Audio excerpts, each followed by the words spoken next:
Hi there, this is Alyssa Kumar, and I wanted to share with you today one of the most important steps for getting healthy and fit that people skip over or don't realize that they should be doing. And that is finding your reason why. And what that means is finding a really powerful, exciting, motivating reason why you want to create a healthy and fit lifestyle. So the thing is so many of us operate from a should place. I should get healthy. I should work out. I should lose weight. But here's the thing, is instead of shoulding all over yourself, because that doesn't get you excited or motivated to want to do anything different, it's really important to tap into why you must make these changes. So think about this for yourself, because for every single person, it's different.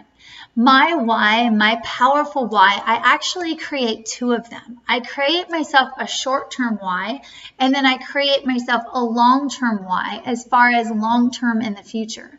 So back in the days before I owned the fitness centers, I used to clean houses. And when I went to these homes and I would see these elderly people there, they'd be sitting in their chairs, the ones that the lift chairs that will lift them up automatically.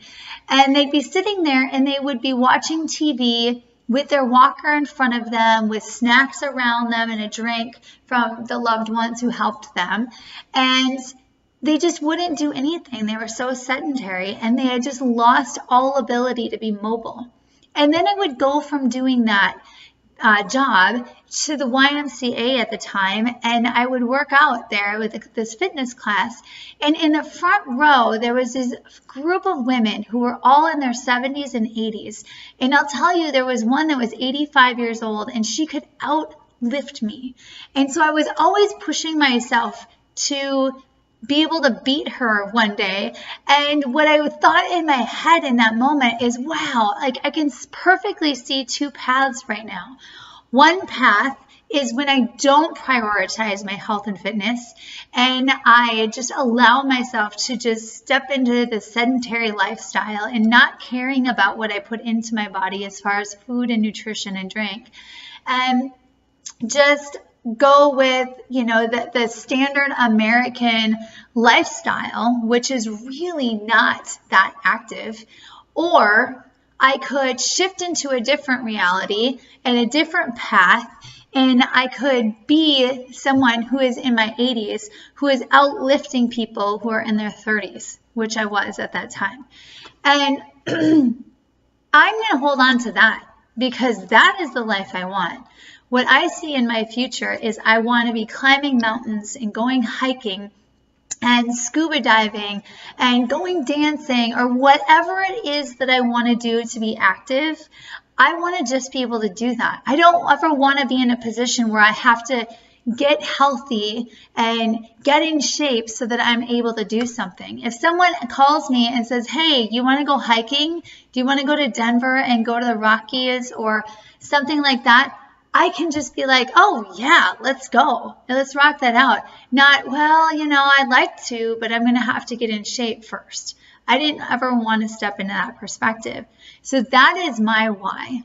That, and I also want to be able to be there for my kids, to be active for them and be actively part of their life, be filled with energy. And I know that for me, when I am healthy and when I'm taking care of myself, I am so much more present. I am so much more calm and happy. And so when I'm in that state, that's what I bring to my relationships. What I give to my significant other, what I'm able to give to my children, what I'm able to give to my staff and all the people around me. If I don't have energy, and if I'm not healthy, then I'm not in a healthy mental and emotional state either. And so that spills into all those other areas of my life. It's really interesting when you start working out. And if you have in the past, you know what I'm talking about. So when you first get started, that first week or two, you're pretty sore. You can really feel your muscles hurting and you're feeling a little bit more tired. And then all of a sudden, like week 2, You go work out and you're a little bit tired, but then boom, that energy hits you and you're just ready to rock and roll. You go clean the house, you're cleaning out closets, you're doing things in the yard that you've been putting off, and you're just so filled with energy and with enthusiasm because your body feels good. So emotionally and mentally, that helps all of you all the way around. But what's important is, what is your why? What is so powerful and so exciting? Something that just lights you up. Something that when you think about it, that you just get really, really excited. And I talked about the long-term why, and that is so important to keep you on track long-term.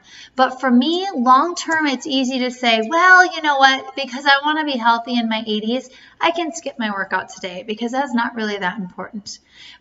So what I've done is I broke that into 2 goals. So the other one is a short-term goal.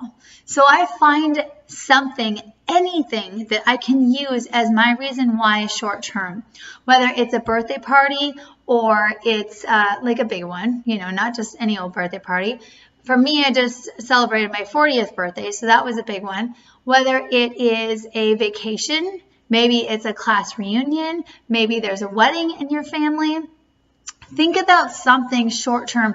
Maybe you make it up. Maybe you're like, okay, by July 1st, this is what I'm shooting for. So it's going to keep me on target because that's what I want to do. Maybe you sign up for a 5K or a Tough Mudder or something along those lines, so that is your reason why. And then you have a deadline, a short-term deadline. And then don't forget to set a new one when you reach that one. So that way you're not letting go of your progress and forgetting about, keep going, because that's really important as well. But knowing your reason why is what's going to be driving you underneath. Because I'll tell you, if your reason why is, I want to lose 50 pounds, that's why you want to work out. Here's the thing, what you're seeing in your mind when you think about losing 50 pounds is that extra 50 pounds on your body. That doesn't get you excited. That gets you feeling heavy. That gets you feeling like it's really hard. That gets you feeling overwhelmed. So that doesn't get you excited. What you want to do is shift that and think about releasing that and how amazing that's going to feel, what you're going to be able to do, measure it, what you're going to be able to wear, and think about, like, some of my coaching clients that I work with one-on-one is I tell them that if their reason why is that they really want to look good and feel good in their body, go shopping and buy something really incredible that you'll be able to fit into, and then hang that up somewhere where you can see it. So you have a goal, you have something visual that you can look at and get really excited about. Or maybe you have something in your closet from a few years ago when you didn't have this weight on, and you're looking at that like, oh, I just wish I could get back into it. Maybe that's your reason why, is because you just want to feel good. But figure out what that is for you. Tap into that. Make it shifted into the positive. Not, I want to lose 50 pounds, but I want to feel amazing. I want to feel light. I want to be able to get down on the floor and play with my grandkids.